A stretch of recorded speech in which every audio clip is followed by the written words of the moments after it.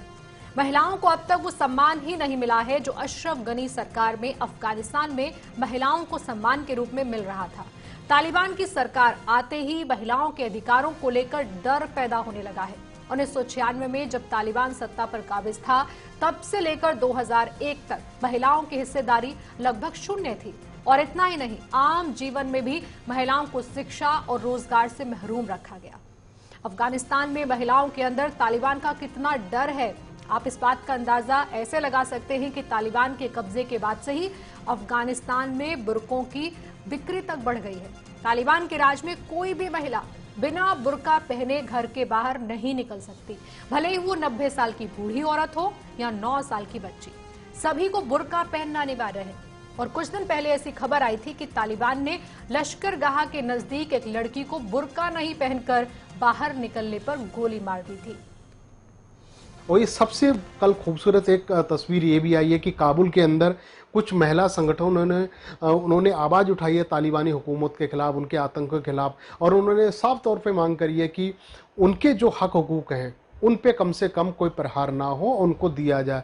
लेकिन मुझे लगता नहीं है कि उनके अधिकारों की रक्षा सुरक्षा तालिबान कर पाएगा, क्योंकि जब से 15 तारीख से इन्होंने कब्जा करा है पूरे अफगानिस्तान के ऊपर, उसके बाद से चीज़ें बदलती ही दिखाई दे रही हैं। जहाँ जहाँ महिला चाहे बैंकों में काम कर रही हैं, चाहे सरकारी दफ्तरों में काम कर रही हैं, एयर होस्टेस जितनी भी थी, हर जगह तालिबान लोग जा रहे हैं और उनको सख्त मनाही कर रहे हैं कि आप किसी भी तरीके से आप घरों से बाहर नहीं निकलोगे, अगर निकलोगे तो आप पूरा हिजाब पहन के निकलोगे। तो इस तरीके की जब बंदिशें हो जाएंगी तो मुझे लग रहा है, तो इस तरीके से फिर ये सोचना मुझे लग रहा बेईमानी सा लगता है कि वहाँ पे तालिबान जो है वो महिलाओं को उनको